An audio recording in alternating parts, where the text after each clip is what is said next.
Did this work? Do we have sound?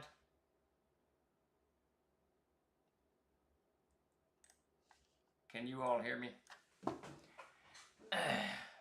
Chuck is not here today, so I'm putting this together.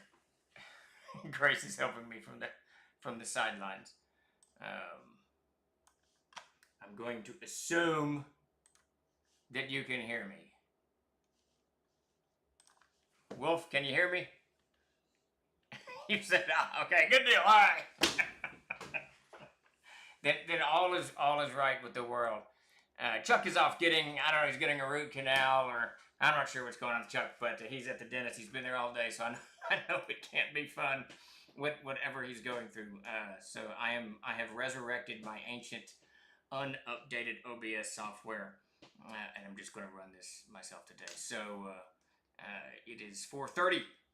What is this? What is this? May. It's May 13th, 2025. And this is Ask Me Anything. I am Steve Chenault, here to ask any questions you might have about crowdfunding campaigns we're doing, books we're publishing, Castles of Crusades, Amazing Adventures, the Free Fire Zone, the deer I got wandering around my neighborhood, whatever is on your mind, I will do my best to meander around and answer and try to answer it. How's it going, GD? Is it GB? It's GB, isn't it? I can't remember my alphabet. I can't remember what the little ones look like. You did not, Frog Earth. Only that Chuck is not joining us today. I am hoping, GD, I'm hoping that Chuck made it through his ordeal today. Last text, I think the last text he sent was to Davis at about 9:30 and said, "Hey, just bored texting you," and that was all. That was the last we heard from him. So, so we are assuming that Chuck is still with us.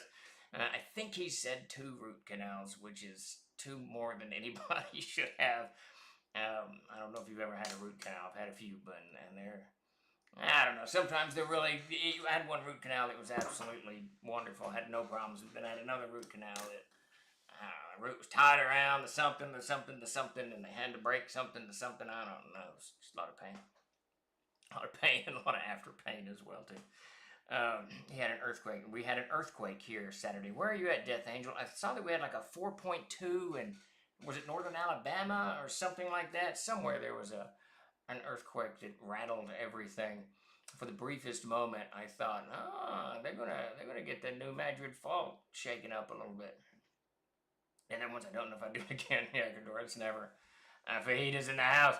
It's never fun. Tennessee was the epicenter. That's what I thought. I thought it was somewhere over east of me. I didn't feel anything over here, but I don't know. It's 4. Those things are like 4.1's not huge. I mean, it's noticeable, but like it's doubled, right, or something. If it's like a 8, it's like exponentially larger than a 4 or some kind of crazy shit. I can't remember. Some kind of special rules that go with earthquakes and numbers and such. How's it going, Imp? Thanks for joining us. Yeah. So if you have any questions, throw them here in the chat. If not, then I will meander down updates and yammer about whatever's having tacos for dinner tonight. We had tacos like 2 nights ago. I think we're gonna do the Chick-fil-A for dinner tonight. I think that's on the docket. That's where we're gonna land. My wife felt it here in Georgia. I slept through it. There you go. So in the big earthquake that hit California back in the 90s, Davis was actually on the crapper. He was at Defense Language Institute, and he was on the crapper when it shook California so ferociously. It was a big one. It was like 7 point something. I can't remember. Someplace how rough the earthquake was by waving your hands in an interpretive dance. There you go. There it is. It was all those falling off that. Yeah, it's all the books. We have shipped so many books in the last 2 days. It's absolutely monstrously annoying. Not annoying. Amazing. We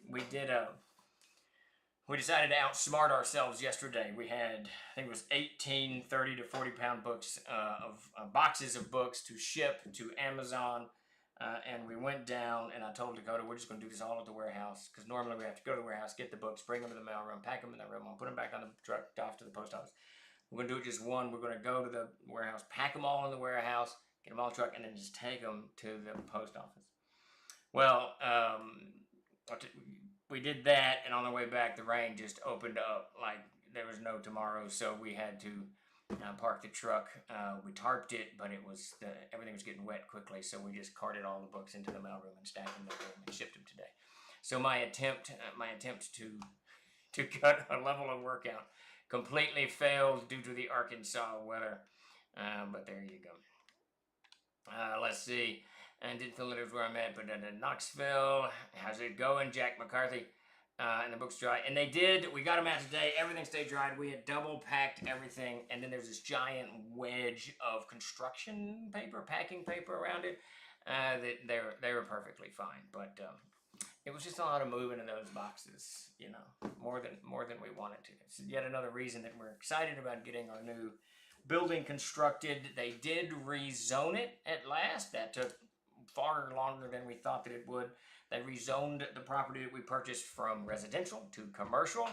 Once I have that paperwork in hand saying, yes, this has actually been rezoned, we will finalize the financing with the bank, go to the bank, or go to the construction firm. They sent me the contract yesterday, and get this building started going, which would be absolutely fantastic.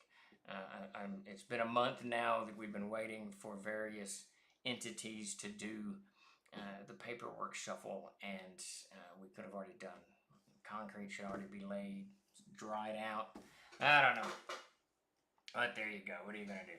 I was living on Treasure Island when the '89 Bay Area quake hit. It was an experience. I think that was the one. I joined in yeah, it must have been '89 because he joined a couple of years before I did. I joined in '90. That was the big one, Sweeper. Izzy, was that a really big one? Because I remember it was huge. And some people got trapped when the freeway collapsed, and some people were trapped between one level of it or what have you. Imp, good deal. I hope you're enjoying it. We have been rolling those things out like, okay, 8.9 is pretty. That's pretty big. That's a pretty stout earthquake. Yeah, I remember it was pretty weird because I think a few people were killed, but I'm pretty sure some survived caught between the two levels of the freeway. I'm pretty sure that's how that played out. It's been a hot minute since I watched that unfold on the news. I think the most surprising thing was the noise it made. That surprised me. Oh, that's interesting. I've never lived through an earthquake. I've lived through a hurricane when I was in Hawaii. Hurricane struck the islands, but I've never lived through an earthquake that I know of. Is that a new office? Last time I tuned in, I remember a chair with a sleeping dog in the background. Also, if you ever want to sell those orange spine AD&D books, name your price. You know, it's funny. One, the chair's over here, not in the corner anymore. The dog got cancer, crossed over, so that dog's not with us, though we have one that looks just like it. I was arranging those in order this weekend, trying to clean up this bookshelf somewhat, and I got like 4 or 5 copies of what the hell is it, the Unearthed Arcana, whatever, a lot of them, and I was thinking, why do I have so many duplicate copies? I really, even as a young man, I didn't buy these things when they came out. Davis did, so I don't know why I have all these copies. And it hit me for a very short period in TLG's history back in when everything fell to pieces the first time. So I think in like 2005, 2006, this is when D20 collapsed. And we were hanging on by our nails. I remember we started a resale part of the company where we would go to conventions or online and buy books cheap and sell them at conventions or on our website. It did not go well, and I ended up with a box of these things, and I'm like 90% certain that somehow that box of TLG's resale items ended up on my shelf over here, because otherwise I don't have any idea where they came from. I mean, I certainly didn't buy them, when I was a kid. See, I was expecting to sink. It did sink a few feet and became more solid. Any words on the tarot size spell cards? Nothing yet, Crimson Wave. Those keep circling around. They were on my mind today. Kind of thinking if I wanted to tie them a little bit to the Adventures Backpack campaign that we're going to be launching in a few weeks. So that they're still kind of percolating around here. Thank you on the dog. It turned out he had cancer. He was getting grumpier and grumpier, and I should have known. I've had enough animals that I should have known something bigger was at odds. But we had just gotten a puppy, and so I was chalking it up as he was just getting grumpier at the puppy. But it turns out he had cancer and was in a lot of pain. So not long after the discovery, he joined the rest of my hounds in that, that broad open field, that open meadow of sunshine and rabbits, where they can chase to the end of time. Just started running Castle today. It's a lovely game, but living in Canada means it can be hard to get your stuff from my local flags.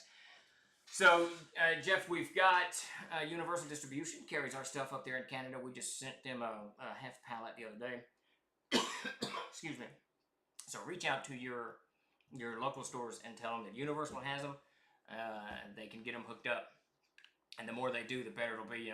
We can get more stuff up there, so it'll be great. So we don't do a lot to actually support stores outside of the United States. We don't do even enough to support stores inside the United States.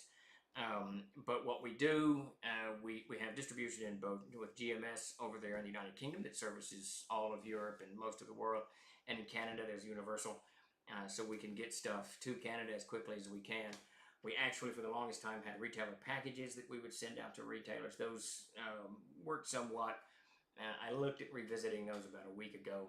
Actually, I think it was last week we had this conversation here where there was a bunch of retailers in Michigan that we were going to look up. So what I'm now doing is looking at what promotional items that I can put in a box to send to retailers to actually help retailers in their day-to-day business and promote the game. So I don't want to just get like a Castles and Crusades poster that they stick on their wall, because why would they? But if I got an open and closed sign that had Castles and Crusades on both sides of it, maybe they'll hang that in their door. They get something out of it. We get some promotional out of it. So it's not just us hoping that they do a favor for us. They get something out of it. So that's kind of where my brain is for promotional, and we'll have a meeting here at the company here very, very soon about it. So if any of you retailers are out there, think of anything, if you're out there online now, let me know. We've looked at clocks. We've looked at all kinds of stuff. Will we see any Amazing Adventures third-party logo similar to the CNC Top Bar logo? So the Amazing Adventures Top Bar logo is blue. That's on the Amazing Adventures books now. As for third-party, I thought we had that license in there, but if not, we can just, all we need to do is tool a CNC license to say Amazing Adventures. And we're golden. So yeah, definitely. I think the binding for Arthur Canna from DTRGB as a POD may be better than the original. I think any binding is better than the original Malaki. I remember that book disintegrating relatively fast. Last week I found a first printing PHB in a regular bookstore with 3 autographs on the front page at a decent price. So stuff is becoming available. That's very nice. That's very cool. So just to let you all know, and that's weekly, Jeremy. That's just not once, or not weekly, but that's monthly. It's not just once. It's just a couple weeks ago we sent a half pallet up to Universal. So distribution has been interesting for Trollwood Games. In lieu of questions, I will just give you a brief history of it. When we started this company, and we didn't have any distribution whatsoever, we debuted at Gen Con, and we were picked up by ACD, at the time the second largest distributor in the United States. They ordered a bunch of stuff direct from the same con, the Gen Con 2000. We signed on with a consolidator. Now when we signed on with the consolidator, it was exclusive with them except for ACD. We had that put in there because we had just signed with ACD. So for the next 3 or 4 years, we worked with Impressions Advertising and Marketing and ACD, selling our books into distribution. The vast majority of revenue that we earned was through distribution. Until Alliance finally got irritated at us and demanded that we drop ACD and only use Impressions, because they were very competitive with ACD, and a big shit show came out of it. Davis wanted to drop Alliance completely, but they were like 60% of our sales, blah blah blah blah. So we ended up dropping or merging ACD with Impressions. We stayed with Impressions for many years. Impressions sells out to Flat River Group. We stayed with Flat River Group for a few years, and then I quit Flat River Group early last year because they really weren't selling any of our stuff. Now we've in the interim, TLG's built up a large direct market, direct whatever website, all that crowdfunding, and all other types of revenue, blah blah blah, drive through, blah blah blah. But I started thinking we need to build this distribution thing back up, and we've been working on it casually for the past 6 months, and in the past couple of months, we've seen, probably the last 4 months, we've seen a very large uptick. GMS, Alan's in the room with us right now, or he was a moment ago. They just ginormous pallet rolled out today. Dakota dropped it off air freight, so that's heading overseas. Universal ACDs back on deck carrying our stuff. So we're beginning to see spreading out into these retail stores like we were represented in years ago. But again, it's something that we haven't aggressively pursued, and we need to change that up. Dakota will be going to ACD's open house next week. He's going to run the show for us there. We sent 250 players' handbooks up there to get into 250 different retail shops. So we're seeing a lot of movement in that direction, which means I really got to take a step back, readdress it, make sure that Alan's getting everything he needs on his end, and that retailers are getting what they need, and like these promo packages that I was talking about earlier. It's a whole ballpark in and of itself. Flat River Group is based, get this, in Flat River or Grand Rapids. I could have walked there once upon a day. Yeah, I wasn't real happy with Flat River Group service, and they wrecked my Amazon stuff. It took me months. Well, you remember, Jeremy, you lived through that mess. I've been running games at Gigabytes Cafe here in Georgia, and they have all kinds of signs, so a CNC one might be cool. Yeah, I'm trying to think of something that would be, I don't know, useful simultaneously as promotional, useful for the retailer. The license is there, but not the top bar logo for amazing. Okay, we'll get that up there, DM. We will get that up there for sure. CNC mugs, we've done that a few times. We need to get the signature mugs going again. Those were a lot of fun. Though pens aren't quite as useful to shops as they can be. Damn digital crap. Yeah. Well, you've got, what could they put on the counter next to the checkout, right? That would be something informative, a Visa, MasterCard sign with a Castle's Crusade sign on it, something like that.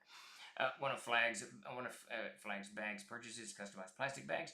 You could probably print. Yeah, that's not a bad idea. We actually just got our convention bags in with Castles and Crusades on the side of them. That's a good idea, actually. Send them a bundle of bags that have the CNC logo on it. I like that. I like where you're thinking.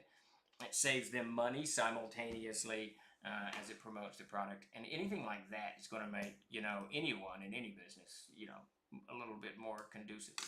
Cool if I go see a baseball game down there, I'll be sure to drop blah, blah, blah. My Flags Sharpie gel pens to sign receipts, and he loves them. Okay, now that's not bad. Alan is still with us. I run it bi-weekly on Wednesday nights. Let's see.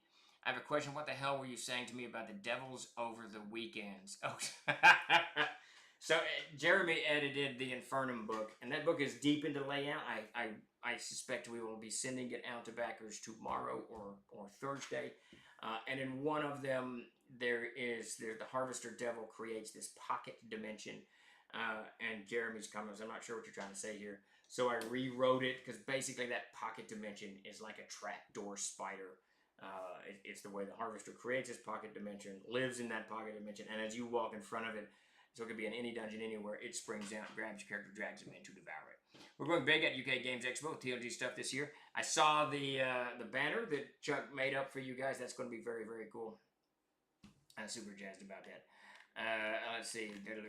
Yeah, all right. Yeah, DM, let me make a note of that because I will forget because I am an idiot. Let's see. AA banner on third party. All right, good deal. That should get up and go. Man, something just bit me in the finger. At any rate, so I think the distribution, the road to distribution is very interesting to me. It's one of those areas that I chose to ignore for many years and let a good friend of mine, Oliver Gianzi, run that. And when he was in charge of it, it did great. When we sold it to Flat River Group, it did less than great. And then it just petered off to nothing. And which is ironic because as soon as we took it back over last year, we immediately had interest. And now we're shipping out probably weekly at this point, which is very nice. So. And we need to do the same for the retailers. We used to have a really aggressive retailer outreach program, and we need to bring that back. We used to have care packages like you could get for free one player's handbook and an M&T, or if you paid $10, you got 2 of each, or something, whatever it was. I can't remember what the hell it was, but something like that. I see. He was probably telling you to not make any deals with the Devils to help reduce your workload. It never ends. Yeah, I found another book I'm going to send to Jeremy in the morning too. It's awesome. Let's see.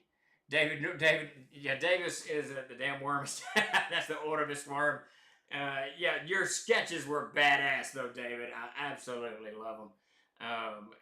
It's funny because I was going over, just like I mentioned a minute ago, I was going over Jeremy's notes in the Infernum, and the one on the Pit Fiend was he has a tail attack, but there's no tail in the description, and I thought, oh, that's not good. David's not going to draw a tail if there's no tail in the description. That's why I texted you at like 1 in the morning Saturday night or whatever it was. Funny, you focus on games and auto focus on distribution. One was a much better business decision. Well, you know, it's part of what I don't want this to sound rude on the one hand or arrogant on the one hand, or I don't want it to really sound anyway. It's just kind of my personal approach to things. And I love Aldo dearly. I do. He's one of my closest friends. I absolutely love him to death. But he went the route of being a middleman, of taking product from me and Goodman and whoever else and moving it from point A to point B and taking a cut. It's the same thing that all those insurance companies, whatever those little PBRs, or not PBRs, that's the bull riding, whatever those little insurance, that pharmaceutical things. And I'm seeing it over and over and over and over again. There's so many middlemen now. They just want a little percentage of what you do. They're not really doing anything. They're just kind of moving stuff from point A to point B so that you don't have to do it. And they want, a good example is like a company like Dropbox. They want you to pay $99 a year, which isn't bad. Well, when I started this, I had my own website that I could move my own shit to and move off of.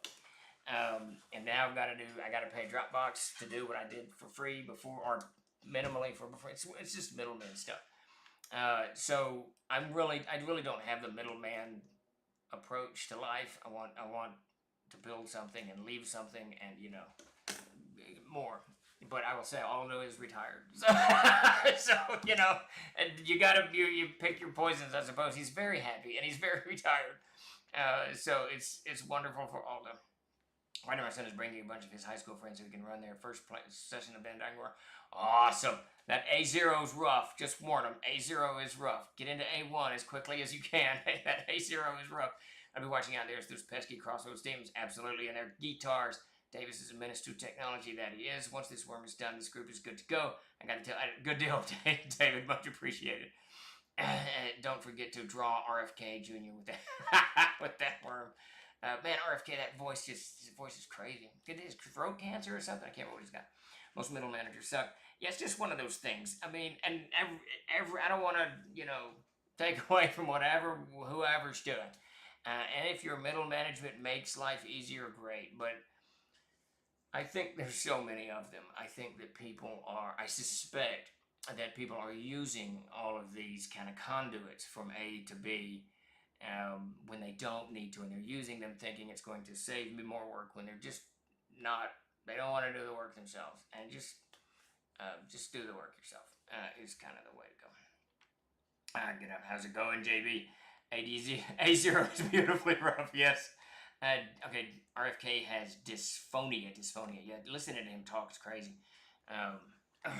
It's rough. I mean, I feel for the guy. It's rough.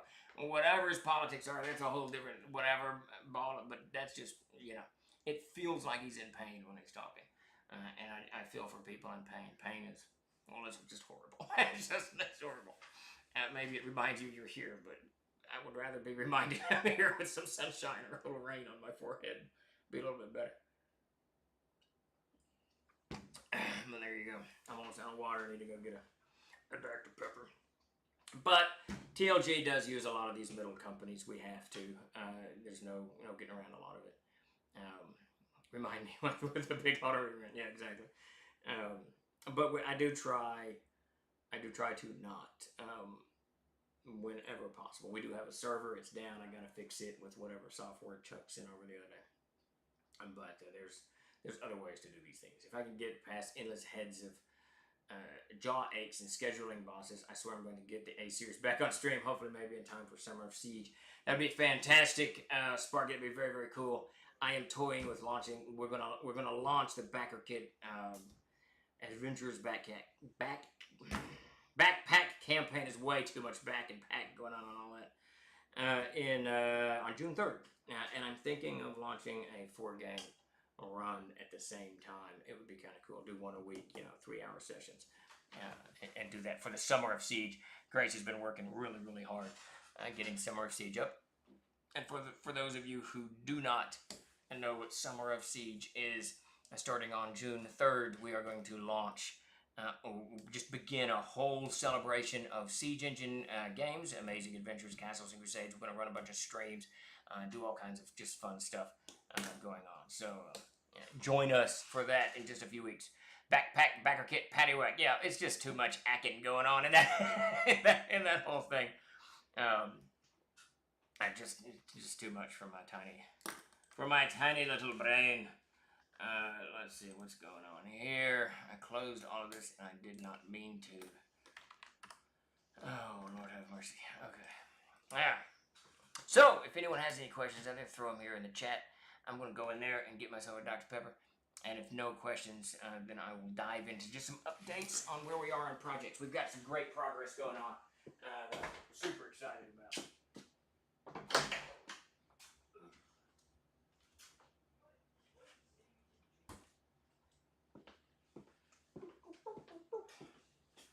Thank you, a wolf alone. I need one fiercely. When it comes to demi-human appearance and morphology, where do you put the sweet spot between too human and too non-standard? That's a great question, Lion. So, let's see. Because it's so easy, right, just to make them all look like humans. I'll start with gnomes, because the redo of gnomes that we did in the 8th printing, whatever printing it was, I decided to make them just distinctive from dwarves and all. Small stature, larger ears, bigger eyes, to lean in the face side of the gnome as opposed to the dwarf side of the gnome. Still keeping them with, the same limbs and the same basic morphology that humans have. But slendering them up, shrinking them down, and then culturally, and this is where it's going to happen, this is where it's going to go a lot with me, culturally make, there are lots of tattoos, violent, secretive. So I think that the easy answer to your question is just that. It's culture. Because dwarves, they kind of just look like humans. And I really don't like, for my taste, the direction that dwarves took once Warhammer kind of dove into it. And then dwarves started going outward.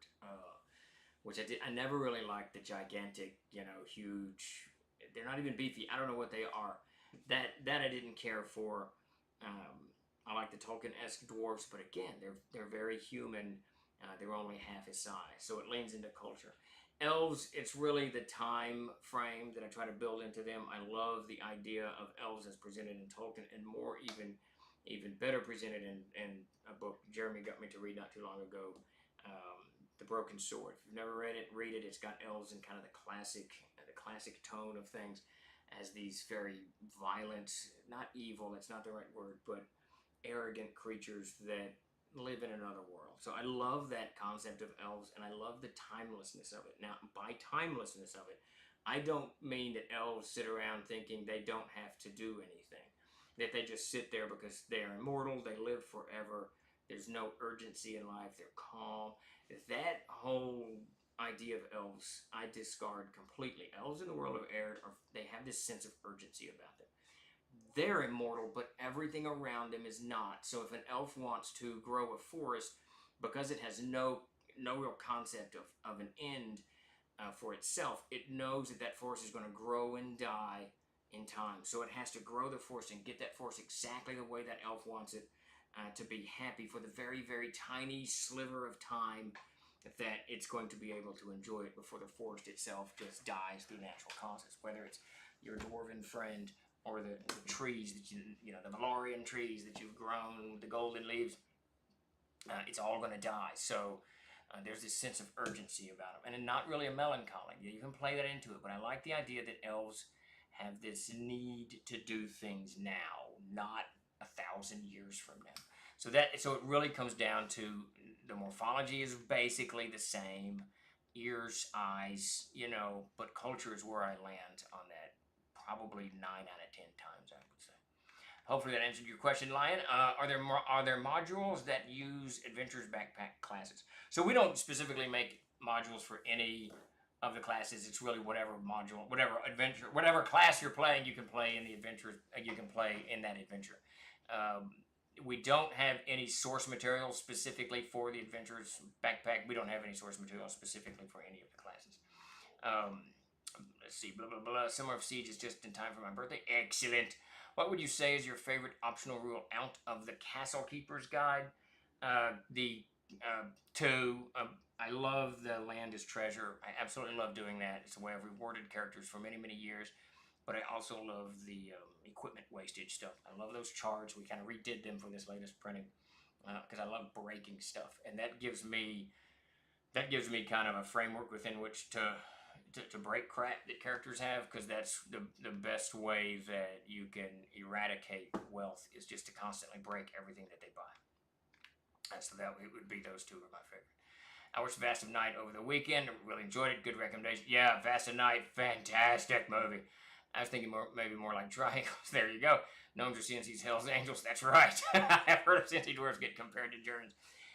Probably Malaki, because when I was writing The World of Aird, I wrote a novel that kind of led into that first, and then when I was developing the world out as a world, I was studying, I was working on my PhD in Austro-Hungarian 19th century history, and I was taking reading for German comprehension, so German was in everything, and I absolutely love the German language. It's a beautiful language. I absolutely love it. And I like to hear it spoken. I like to hear it in song. It's just a great language. The Broken Sword is a fantastic book. Shredded gnomes with the broad shoulders, barrel chests, and slim waists, and no shirts, of course. That's right. The Broken Elves are great. I think their version of Changelings would also make great characters. Broken Sword is just a great book. It's just fantastic. And there is something about Jeremy. You don't have to explain this. There's something about the versions, the newer versions, like in the 70s and 80s, cut something out or something. I can't remember. So I made certain that when I bought it, I bought one of the original printings from back in 60, whatever it was.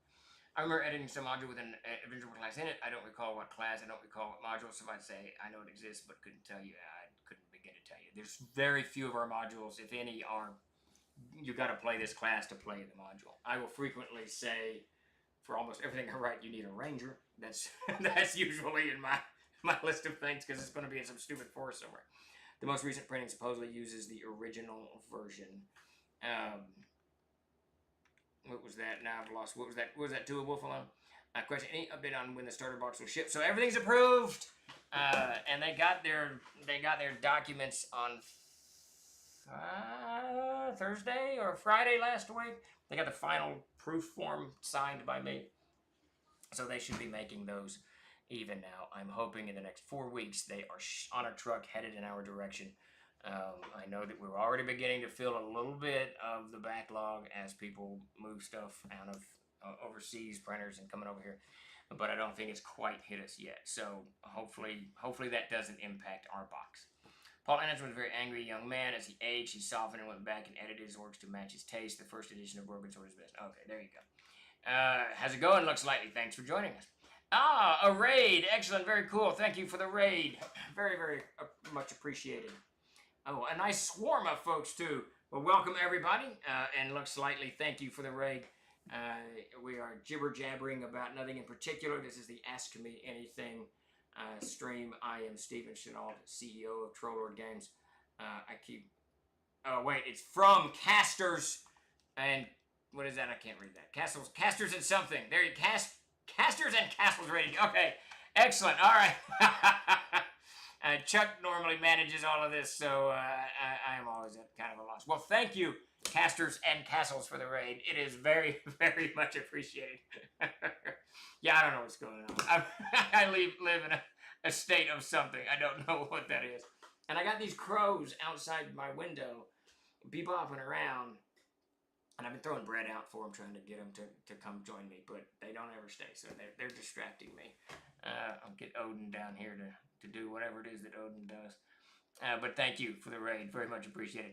I've been often accused of making my non-humans too inhuman. I always feel like there's a little point in having a demi-humans that are just humans with pointy. Yeah, I like elves with different mindset and humans, but looking the same just makes me think they're human. Well, that's part of the issue, right? You end up playing just a human that has dark vision or whatever it is. So I try to do mine culturally. I don't like to scar anyone's demi-human too much, because they may have a vision of what they want their dwarf to be like, and if you do some craziness, like all dwarves have to gouge their eye out or whatever, then it impacts them. Yeah, that's right, Jeremy. I found it completely impolite that several of my gaming group will be on vacation, so I'll not have a birthday. That is very rude of them. That's funny. Yeah, so if any of you have any questions about what Trollord Games does, who we are, what games we make, castles and stages, blah blah blah, just throw it here in the stream, and I'll do my best to grab it and read it. Chuck's usually monitoring all this, but that crow's back, a crow and a cardinal. I don't know what he's looking for. There's nothing out there to eat. Hoping against hope, and there's always three of them. My little murder of crows. It's very interesting. At any rate, so questions, throw them here in the chat. If not, then I will dive into where we are. We've had a very, very productive whatever month, and I suspect the next month is going to be as productive. So for those of you who have backed our previous Kickstarters, we've got one backer kit campaign and 4 Kickstarters open. Everything ships in 2 weeks. The Adventurer's Armory. This is a Kickstarter campaign. It is largely shipped. We're still taking in some people's payments, shipping payments, and as soon as we get those, we'll ship those out. So if you haven't, please check your messages. If you back that campaign and check and haven't received it, check your messages. We need you hooked up. So that's rolling out. The Infernum Exaltum book, the Exaltum manuscript, has landed on my desk at last. It hit me last week. I have gone through it for the first pass today. It needs some TLC. We're going to start that TLC probably in the morning. I don't think it's going to take more than 4, 5, 6 days to get that squared up. It does need some art. We've brought on 2 new artists today, and 2 other guys who had been working with us on the M&T have jumped back in. So we've got hopefully 4 artists working on that. So the Infernum books, or the Exaltum book, should be moving much quicker. I anticipate sending both of those books to press in about 30, 40 days, something like that. That is the hope on those. And the Gygaxian Fantasy World, the Cannon Crew is deep into layout. I'm hoping this week. Oh yeah, and Infernum will get you guys a PDF of Infernum this week on the Gygaxian Fantasy Worlds, which has been renamed the Gary Gygax's World Builder Archive. It's got 10 volumes in it. We're deep into layout on the Canton Crew Volume 1. I'm hoping that's ready this week. And the nice thing about that, once I've approved that book from page 1 to page end, then Bill will have his template for the other 9 books, and layout should go much, much faster. So we're going to see that start to pick up speed as things do as we get closer to the end. We still lack 3 covers for that, I think. Cosmos, Essential, and Wayland, I think, is all we lack. There may be a 4th one, but I think we're down to just needing 3 covers. And I know that Jason Walton is working on Cosmos. Now, I may yank the cover from the Adventurer Guild writing book, whatever, book 5, because Jason did it. It's this insanely beautiful piece, but he didn't put a portal on it. He kind of went off, off kilt, and because they're all supposed to have a portal on the front cover. So I'm probably going to yank that and put that on a different project and have him do another one for the, I can't remember the title of book 5 of that series, whatever it is. It used to be called Insidiae. The Citadel book, I had a nice talk with Mike Smith today. He's on level 3 of it. 1, 2, 3. Yeah, he's on the 3rd level of Castle Zagig. We are I have pulled all the text files, given those over to Dan Cross to organize so we can get them over to Jeremy in the next week or so that Jeremy can begin reformatting those into Reforged. So we're moving very, very rapidly on Citadel. Svetlana will start doing the maps in July. She's booked up until then. If you back the project, you'll have seen the Zagig that we sent over. We sent over a picture of Zagig himself. That's the portrait by Wesley. So we're moving forward on all of Zagig stuff. And as for the backer kit campaign, wait, that was the Castle Zagig. Is that it? There's only 3 Kickstarters? I am now lost in my own mess. Let's see what we got going here.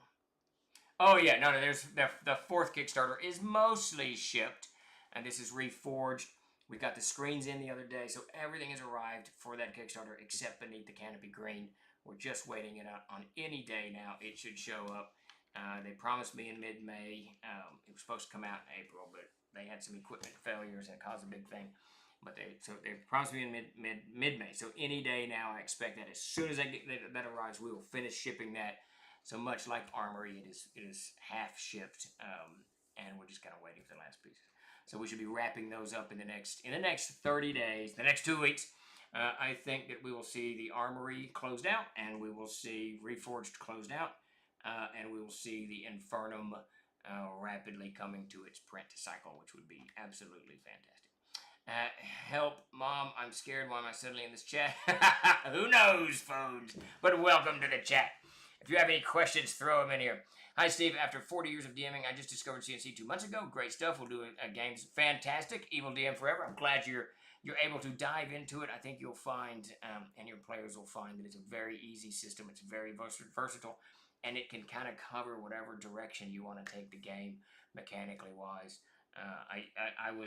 We had already published CNC for almost a year before I began playing it, and as soon as I switched from AD&D to CNC, I never looked back, because it's, as much as I love AD&D, CNC just kind of covered everything that I needed it to. So keep us posted, though. We got a very active Discord, Facebook, we're on X, whatever.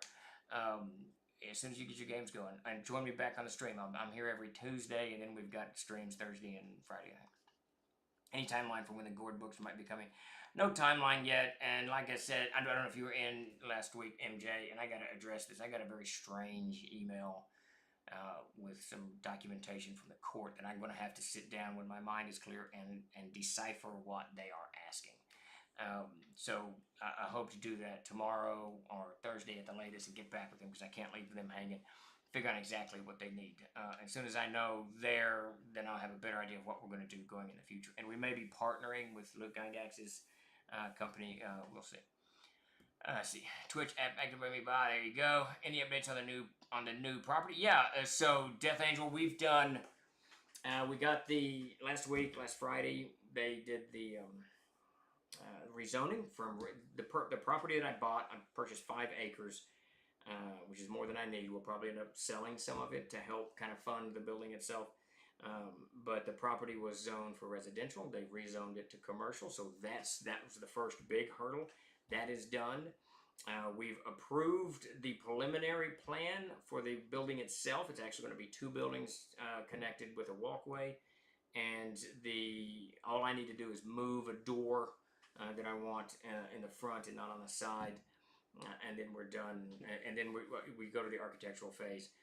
The contract arrived yesterday, it was yesterday. The contract arrived yesterday. I need to read over it with the contractor. So as soon as I have the paperwork in hand that it has rezoned. I've been verbally told that it is rezoned, but I want the paperwork. I'll send that to the bank. We'll finalize financing and get started on this construction. I'm hoping in the next. I don't know, the paperwork swirl, as we all know, when you try to do anything, there's this whirlwind of paperwork that we got to get through, but we should be able to hack through that soon in the next few days, hopefully. The size of building that I'm building doesn't require any extra permitting, so that's actually one of the reasons we decided to split the building into 2, be an office, print shop, and then a warehouse, mailroom. So that's very good. And for those of you who don't know, Trollord Games is investing in land and a factory, a printing facility, where we'll be printing. We already print our own books, but we're going to upgrade all of our equipment to commercial grade equipment and set up a whole print facility here in Central Arkansas in Beebe, and we hope to have that operational by August. That's the plan. Sooner would be great, but we all know how these things go. I keep reading about Canopy, so it'll be nice. Yeah, I know. About every 2 days, I think, it's Canopy. I just want it here so we can close that down. What do you think is the underused classic monster in fantasy roleplay? The underused classic monster, probably the skeleton. I would have to go with the skeleton. I think everyone goes for the bigger, the wraith with the white and all of that stuff.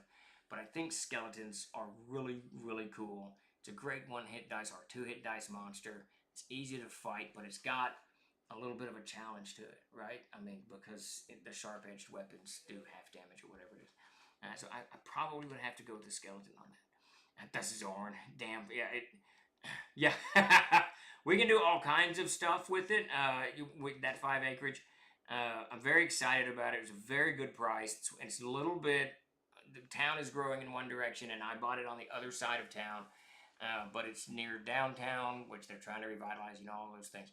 But I really didn't buy this property for resale. I bought this property as to build this warehouse on, and it was the same price that we were looking at in the areas where it's going for 1 acre or 3/4 of an acre. So I got 5 acres of the same amount elsewhere. We'll see, and if we've already talked about doing other things with this 5 acres as well. So if I do get into dice manufacturing or something like that, we could do local conventions. There's all kinds of stuff. A troll castle. Yes, Sparky. Sparky's going right where I'm going. There's all kinds of things that we can do with it. 5 acres is a nice, good, could open a coffee shop. You could have built on my back 5. No permits. That's what I should have done. Damn it, Sparky. That's awesome. Let's see. Darth Steven. Yeah, there you go. Steve is building the tickling feather. Dude, we could build a tavern, a classic D&D tavern. There you go. It's Emperor Chenault. Jason and the Argonauts. Yes, absolutely, Alan. That is the ultimate skeleton battle when those, is it 7, I think? They throw the little acorns, I think, or whatever they are on the ground, and these skeletons come out. It is so well done, and it is so cool, and that is the classic kind of skeleton encounter. And Jay's in the house. How's it going, Jay? Hope you are through your second wave of stuff. A Troll Lord go-kart track. Now you're talking. See, I may just leave it 5 acres because I like grass so much, and when I was over there the other day, it's just 5 acres of grass. It'd be kind of cool. Just put a chair in the middle of it. You do a mini golf course and there you go, a mini golf course, yeah. A go-kart, a whole amusement park. I don't know, Army of Darkness has some cool ones. There is no doubt. The Hydra's teeth, that's what it was. Yeah. And then David starts chuckling, turns shells at everyone. Can you tell us more about how current production capabilities will expand with a new warehouse, new types of printed items increase throughout, etc. So the big thing by going up to, let's see, wave 2 done, getting their second hip, third surgery in July. Okay, all right, good deal. And I hope you're recovering well, Jay. Sounds like you are. That is that's good news all the way around. A fantasy medieval tavern, and that's the way to do it, Death. So what's really the first thing that's going to happen, Mr. Blue, one, by consolidating everything into one little space, it's going to increase efficiency across the board.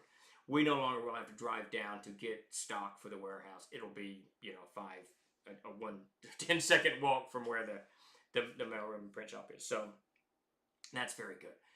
It'll also it'll increase efficiency of unloading and loading. We're going to have a loading dock with a pallet jack, all of that business. So they can just roll the pallet jack in and pull it in and drop it on the, wherever the hell it goes. Right now we have to unload a bunch of shit. So efficiency is going to go up through the roof.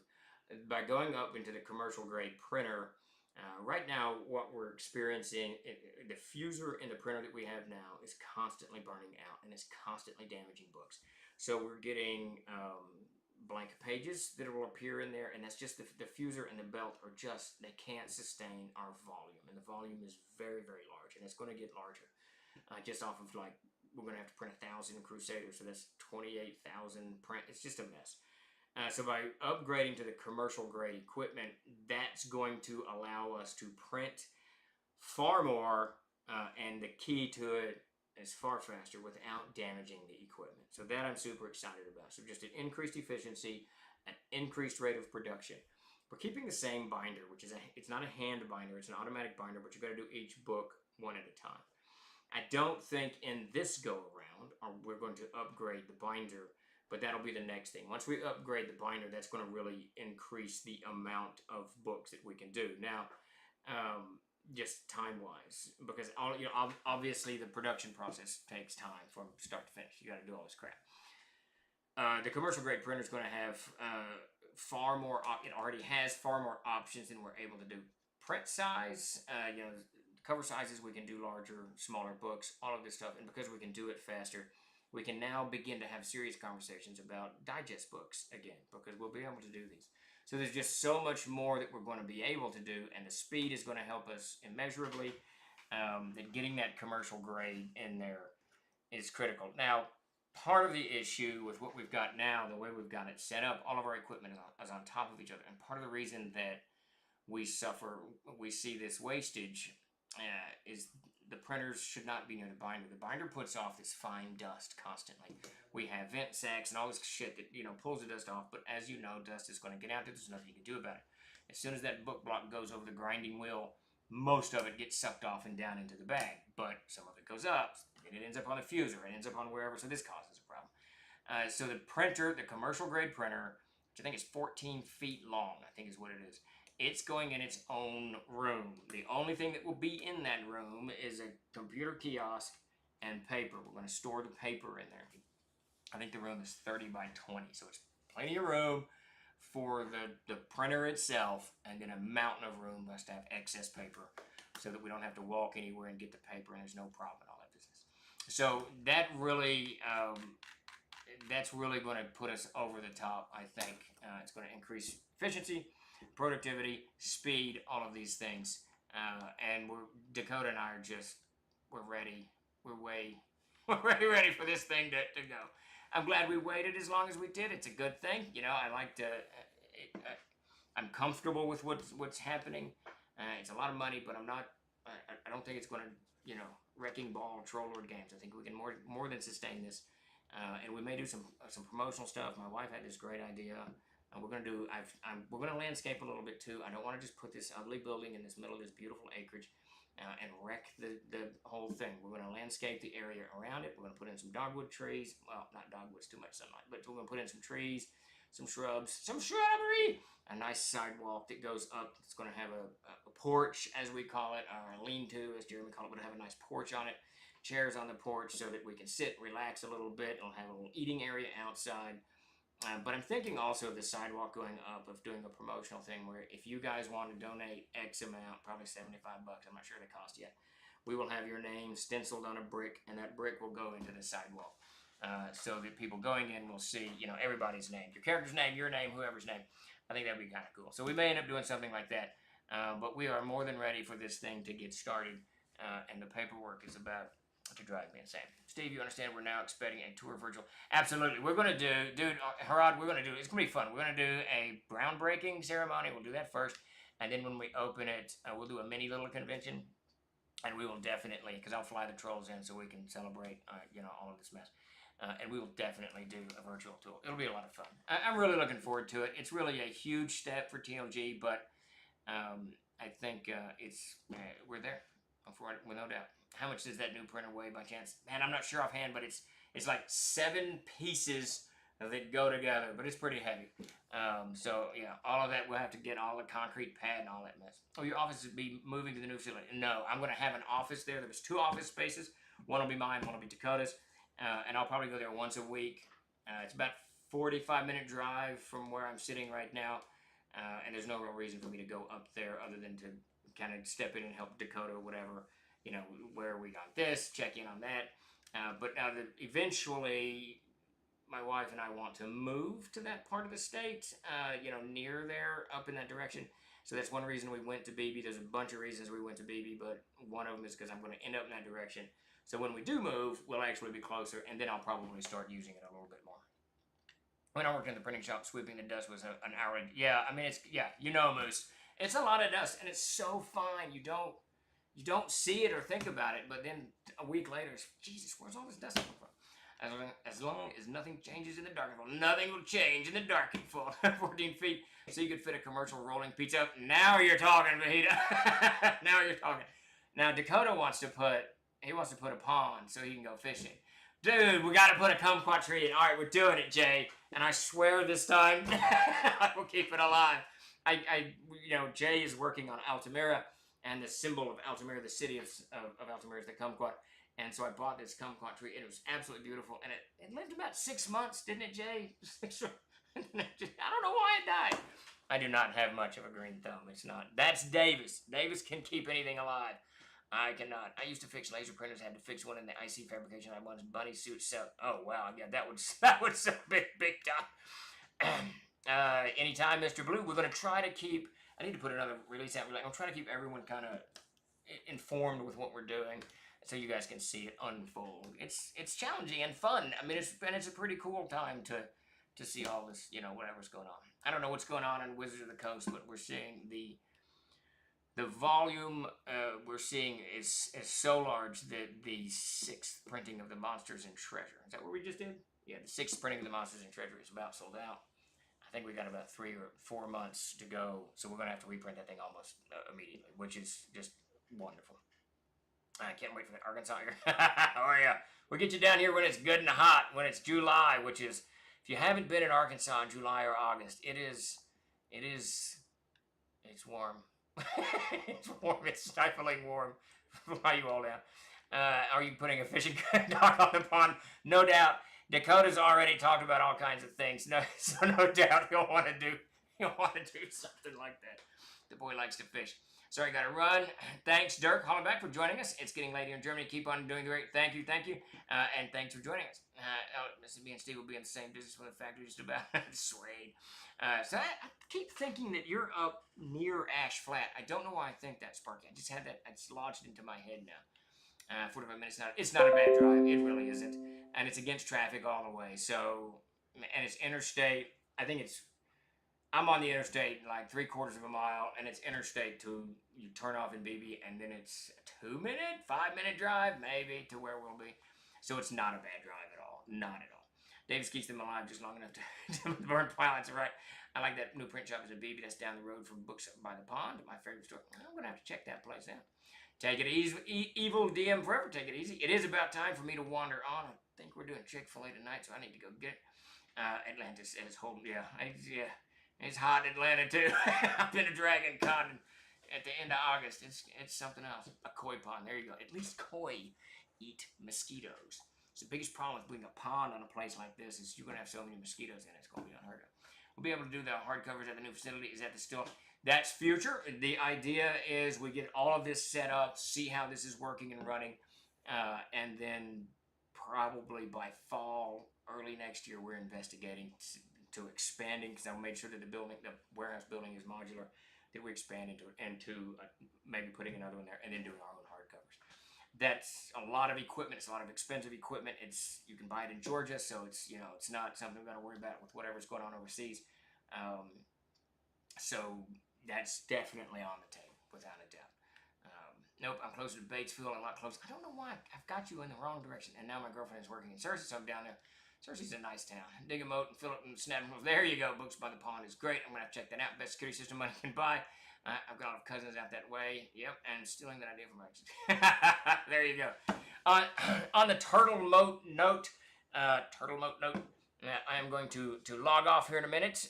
It is that time, and it's time for some dinner. I know you guys are ready to dive in, so I want to thank everybody for coming out and joining me today. A little bit faster yakking without Chuck here to kind of interrupt my yammering, but the snurping town is arguably the coolest animal on the planet. With that happy note, you all have a great rest of your evening. Thank you, West Wing, Sparky, Willie, Lummox, everybody. Jay, we'll be around. We should be here Thursday at 4:30. All right.